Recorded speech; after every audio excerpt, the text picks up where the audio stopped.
Good kill, good kill. Hey, good kill. So if you're watching these videos and you want to get into DCS, definitely check out Apex Gaming PCs. This is where I got my laptop. I'm super happy with what I received. And keep in mind that they have the A-Firm program, which allows you to pay month to month so that it doesn't hurt your wallet too badly. Check out the links below to make your own custom PC that fits your budget. Big thank you to Apex Gaming PCs.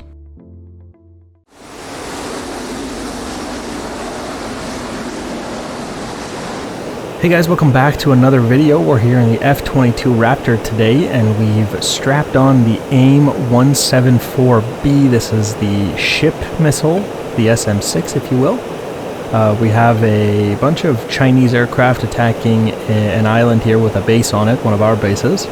And there's a Chinese AWACS headed over here. So we're going to take out the AWACS and its escorts first, and then we're going to head over to the island and try to help out over there.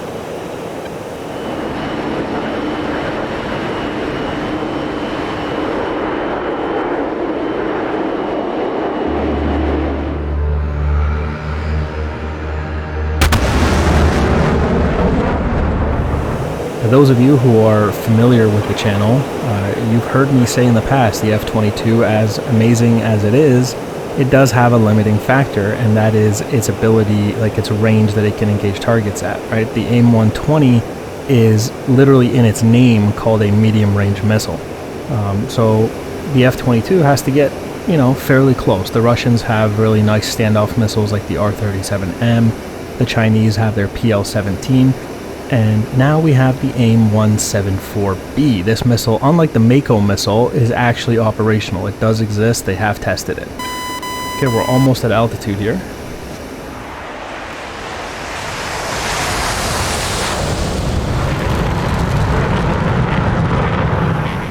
Now in real life, they strapped this missile, which again was originally on ships.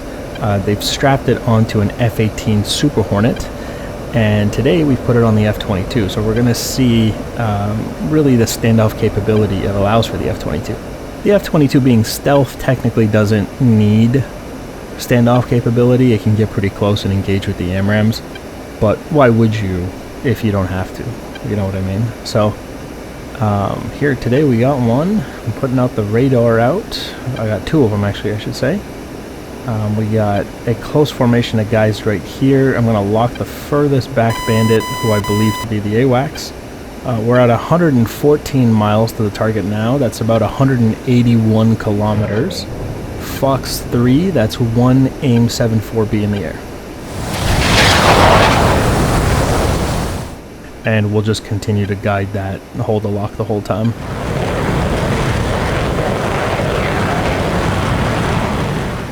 It is going to take some time to get over there. We did fire it in track while scan, so theoretically they won't know it's coming until it goes into pitbull or terminal phase, if you will. Pitbull, for anybody who doesn't know, it means that the missile has switched onto its own radar and is no longer requiring guidance from the launch aircraft, in this case the F-22. This is literally what makes the missile a Fox 3, the fact that it has an internal radar. A missile who doesn't have that and requires guidance from the aircraft all the way to impact is called a Fox 1. That would be like a Sparrow or something like that. We're continuing to hold lock here, and they're not doing anything, which is good. It means that everything's working properly. They have no idea it's coming.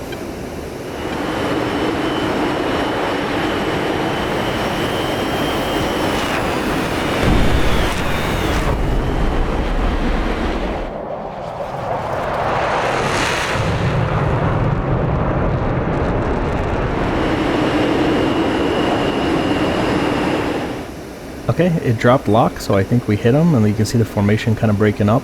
We'll shoot another one here at about 80 miles, Fox 3. It's another Aim-174B. So with the Aim-174B, we fired that missile at about 80 miles. That makes it about 130-ish kilometers. And basically it's giving us the same standoff capability as like the Russian R-37M.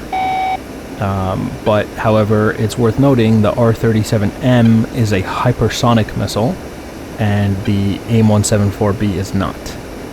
There's certain criteria. Let's look at the radar here. For something to be considered a hypersonic missile, it's not just the speed, there's other things.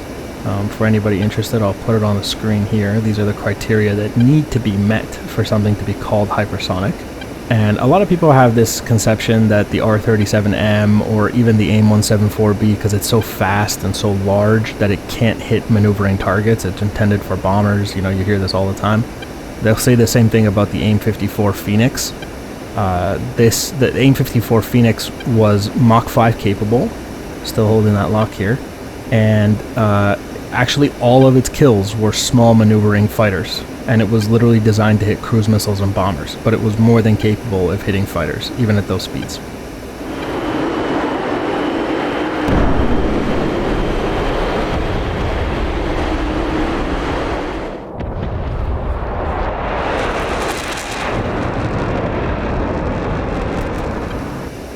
Alright, drop lock again, so I think we hit our target. Okay, we'll switch over to AMRAAMs. Still got 2 guys here on radar. I can't lock 3, the formation is just a little too close together. But we are 50 miles out, and because of our altitude at about 50,000 feet, 58,000 feet we're basically at. We got nice long ranges of 50-40 miles, so that's 2 Fox 3s in the air, Aim-120s this time.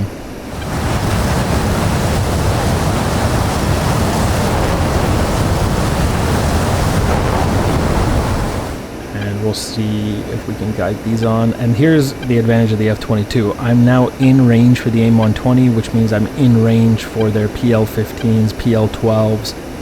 But they're still not shooting at me. Why? Because I'm stealth, right? And stealth doesn't mean I'm invisible, it just means I'm harder to detect. It'll take them longer, and the whole time that they're trying to detect me, I'm shooting a missile at them, and I'm guiding it in, right? So by the time they probably do detect me, they're already dead. That was, you know, the whole point of stealth.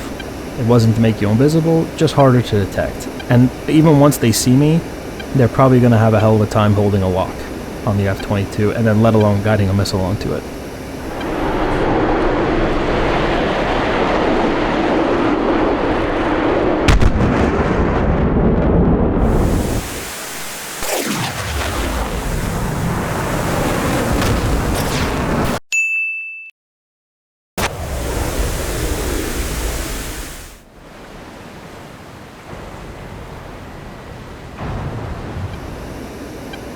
Okay, we have targets maneuvering, locks are dropping, so I think we have hit something. Definitely hit something out there.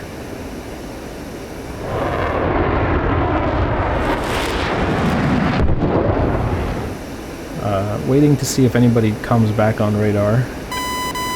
Yep, RWR says someone's back, so we gotta find them on radar now. Changing the altitude of the antenna here, the scan zone, if you will, and just searching through those different altitudes. 2 of them are still active, so I guess one of our Aim-120s might have missed there, which is not abnormal for the Aim-120. It does miss often, unfortunately. It also hits often. I don't want to make it sound like it's a bad missile. Here we go, we got one at 21,000, 24,000. We'll target the front bandit first, and then the second bandit. And they're inside of 14, and the other guy is 17 miles out. 1 Fox 3, this guy's 16 miles, and Fox 3 on him as well.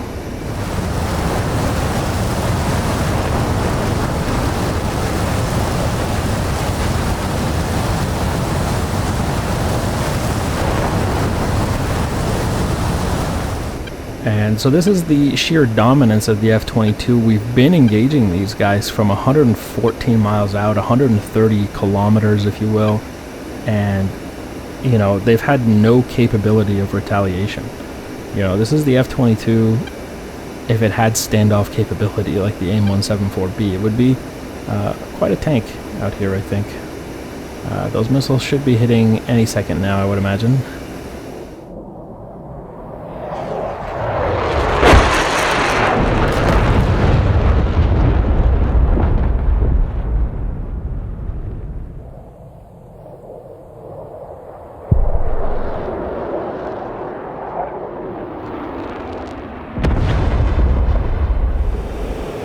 Alright, so these guys are... This is the island where the Chinese are attacking the base here. We took out their AWACS, like I said. They were trying to bring an AWACS out here and 4 other fighters. Those guys are gone.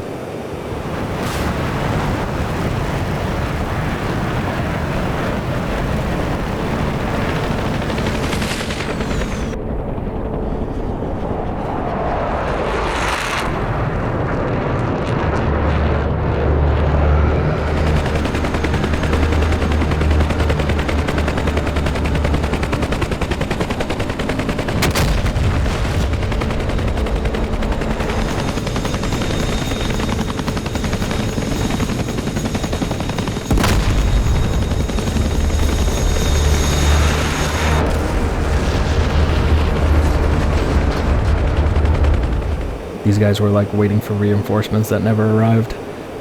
I saw explosions down there at the base, so it is actively being attacked, and I think I can see a fighter.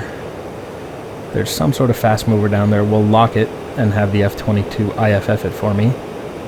Yep, so that's a hostile. 6 miles. If the box had an X in it, that would mean friendly, but since there's no X, that means that he is not friendly. Fox 3 at 3 miles.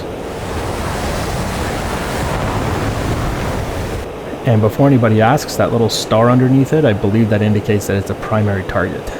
This guy's about to die. He chaff and flares and he survives somehow.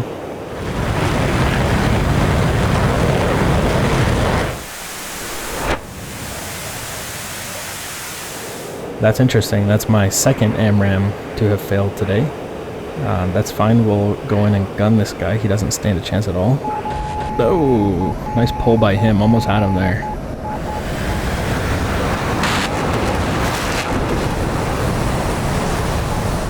Stay with him. This guy's doing a good job fighting me. He pulled hard, built a lot of aspect there, and just pulled himself out of my HUD in time. But he's gonna die here today. You just cannot outturn the F-22. You're dead. Off that left wing. He's out of here. Okay. Let's find his friend. And how do I know he has a friend? Where there's one, there's two. Flankers often travel in packs. And I'm looking around. I'm kind of dropping my altitude to see if I can see him against the blue sky. And I don't see him. Was this guy alone? Definitely not. If you can't see him, look behind. Check 6. There he is. Look at that guy. Yep, he's back there.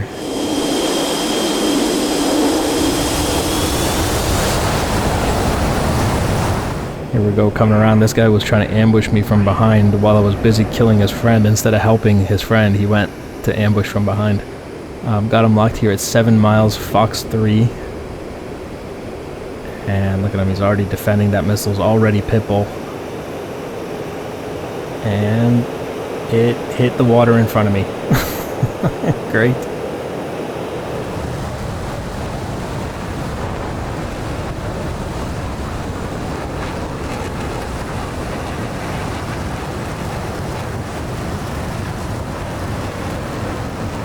Okay, that's my third AMRAAM to fail today. So I'll gun this guy as well. Not quite sure what happened there. It came out of the bay fine. It flew forward quite a bit. And then just hit the water for some reason. We're going to merge against this guy, and he knows it. He's flaring as he comes to the merge here. We'll take him in the vertical. Here we go.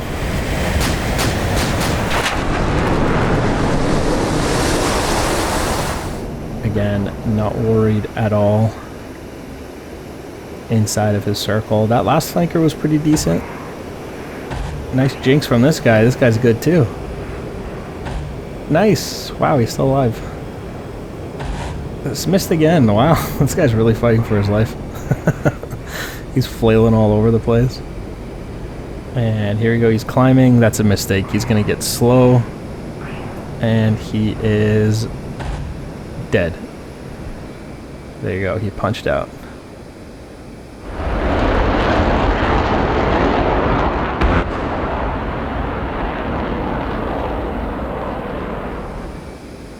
That looks like a perfectly fine flanker that this guy just ejected out of. That thing looks fine, dude. I mean, I definitely pumped like a bunch of rounds right into the spine, center mass of this thing. But, I mean, I've seen flankers take a lot more than that. That thing's totally fine. That guy's gonna have to answer for that when he gets home. Yeah, there it goes. Alright, splash 2 flankers.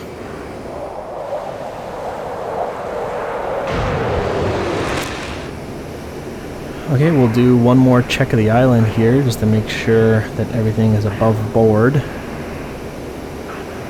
See if we have anyone else. We still have 2 9Xs. Let's see, I don't see anything else above this island here so far. Got nothing. Actually, wait. I see something by the smoke there. Something flying right there. F-22's got a lock on it. Right there where the box is at. It's a slow mover, low altitude. And I can kind of make it out. We got 2 helicopters. F-22 is IDing them as hostile. So those are probably Chinese helicopters. We will definitely kill them. I still got 2 9Xs and a bit of gun, so it's a bad day to be those guys. Let's get some altitude here. And we'll find these guys and we'll attack top down. That was something that the Air Force discovered when figuring out how to kill helicopters. The best way is to shoot them top down. They stand almost no chance if you do that.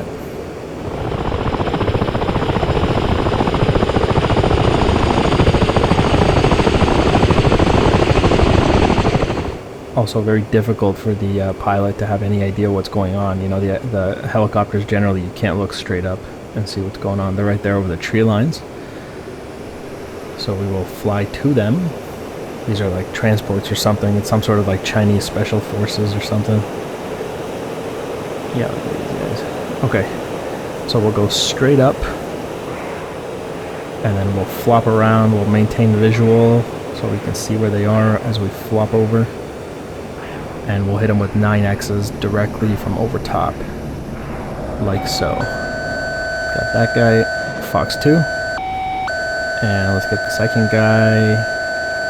Fox 2 hit the first guy.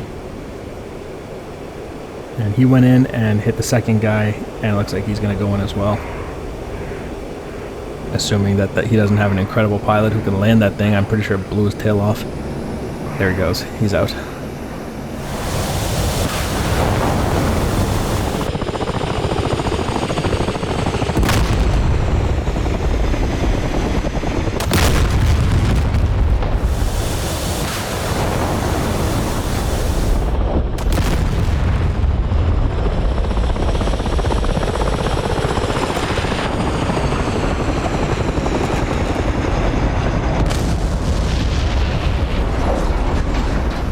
Alright guys, another day, another F-22 domination, this time with standoff capability.